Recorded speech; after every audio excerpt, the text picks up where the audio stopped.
Hello everyone.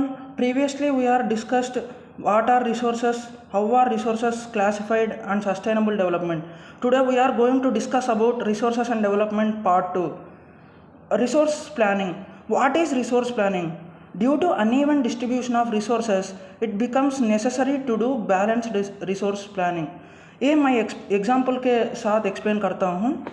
Rajasthan में हमको बहुत फोटन एनर्जी मतलब सोलर एनर्जी मिलेगा, लेकिन हमको वाटर का कमी है राजस्थान में. अरुणाचल प्रदेश में हमको बहुत वाटर मिलते हैं, लेकिन हम उधर इंफ्रास्ट्रक्चर का कमी है.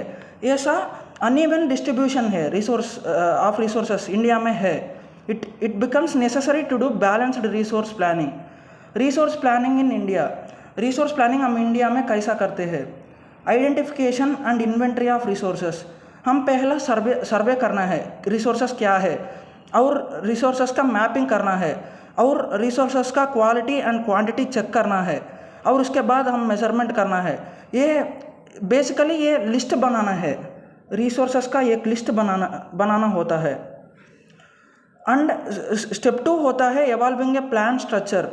एक प्लान मतलब कौन सा टेक्नोलॉजी यूज़ करना है, स्किल ग्रुप क्या रहना है, इंस्टीट्यूशंस कैसा बिल्ड करना है, इन सभी से एक प्लान स्ट्रक्चर मतलब एक रूट मैप बनाना है. और थर्ड स्टेप होता है matching the resources plans with overall development plans. मतलब ये हम जो प्लान बना रहे हैं वो ओवरऑल देश का इकोनॉमिक ग्रोथ को इंक्रीज करना है, किसी को नुकसान ना होना है. महात्मा गांधी ने एक वर्ड बताया, ये सभी ने याद करो. There is enough for everybody, there is enough for everybody needs but not for anyone's greed. मतलब रिसोर्सेस सभी के लिए, एक व्यक्ति का ग्रीड के लिए नहीं. ये वर्ड महात्मा गांधी ने बताया. ये सब आप याद रखो. I think everybody is aware about before 1947 India is ruled by British empire for over 200 years. उस टाइम में हमारा भारत देश से बहुत ज़्यादा रिसोर्सेस मतलब ब्रिटिश ने यूज़ किया, एक्सप्लॉइट किया, और उस देश को हमारा देश से बहुत ज़्यादा रिसोर्सेस लेकर गया. Approximately 46.7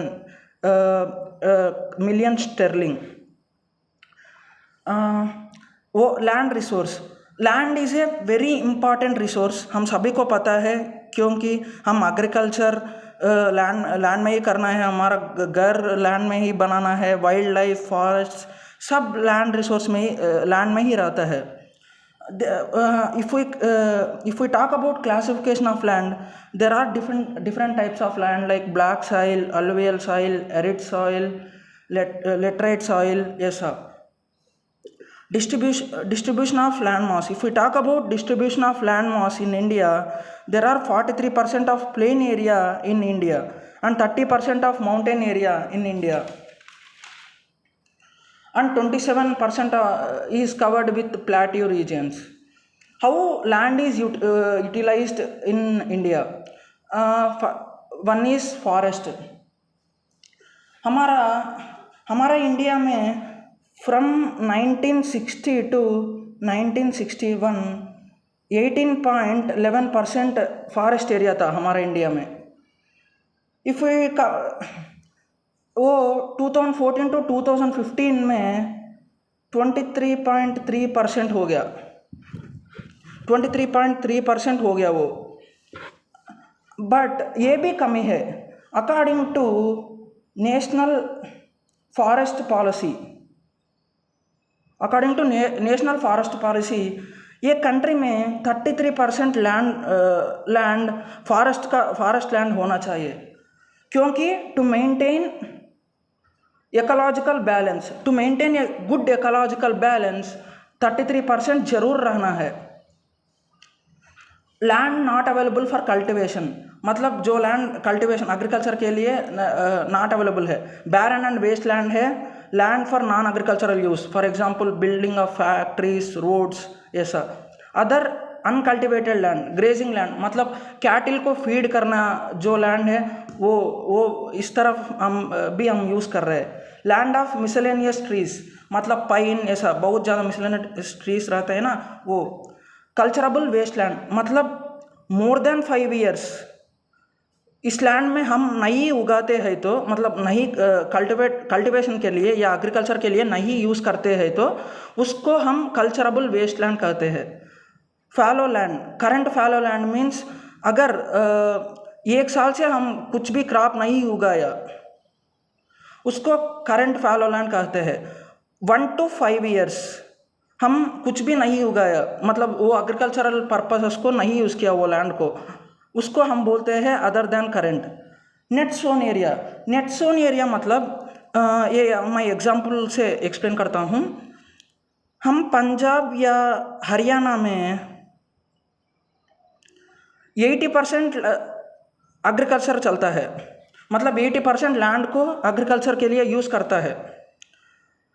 for example in Arunachal Pradesh, Andaman and Nicobar, Mizoram, Manipur, ऐसा स्टेट्स में हम 10% या लेस दैन 10% लैंड एग्रीकल्चर के लिए यूज़ होता है क्योंकि it is covered with fully hills, that's why 10% land is only used for the agriculture.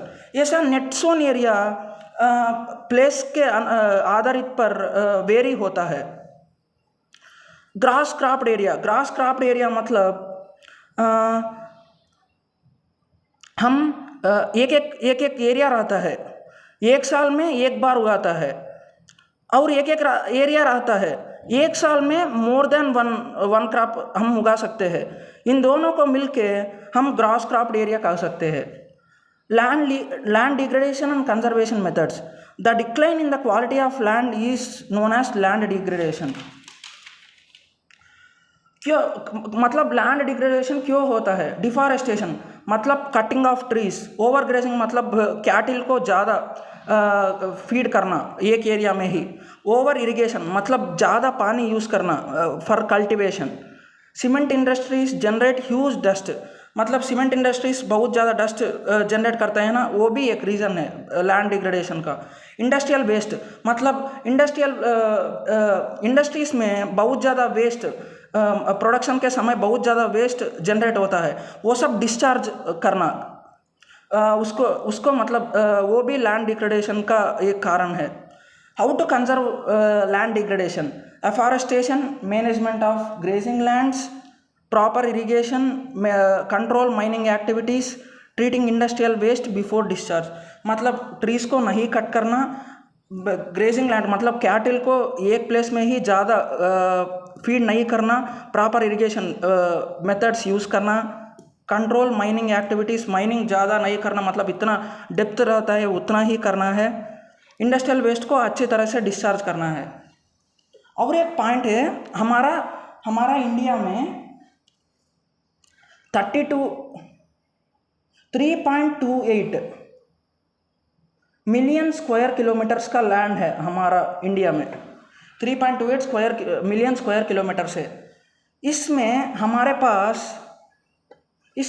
Pass 93% land का डाटा है और 7% का लैंड का डाटा नहीं है, वो डिस्प्यूटेड है। मतलब जम्मू एंड कश्मीर में पाकिस्तान थोड़ा ऑक्युपाई किया और चाइना भी ऑक्युपाई किया, और नियर असम उधर चाइना थोड़ा ऑक्युपाई किया, ये सब लैंड डिस्प्यूटेड लैंड है। हमारा पास सिर्फ 93% का डाटा ही है, वो ही हम मतलब यूटिलाइज भी करते हैं हम, ये पॉइंट याद रखना। सॉइल एरोजन मतलब denudation of soil cover and subsequent washing down, मतलब सॉइल का टॉप लेयर रहता है ना, loss of soil top layer is known as soil erosion. हम उसको कैसा बचा सकते हैं? काउंटर प्लफिंग मतलब प्लफिंग को हम अप या डाउन साइड नहीं करना है, we have to do ploughing in the way to decelerate the flow of water. Shelter belts मतलब ये फॉर एग्जाम्पल डेजर्ट एरिया रोज़ रोज़ 1 किलोमीटर बढ़ाते ही रहता है। ये शेल्टर बेल्ट्स हम स्टॉप कर सकते हैं वो डेजर्ट एरिया या एरिड एरियाज को हम इंक्रीज होने में। ये सब और एफॉरेस्टेशन भी मतलब cutting of trees, not cutting of trees will leads to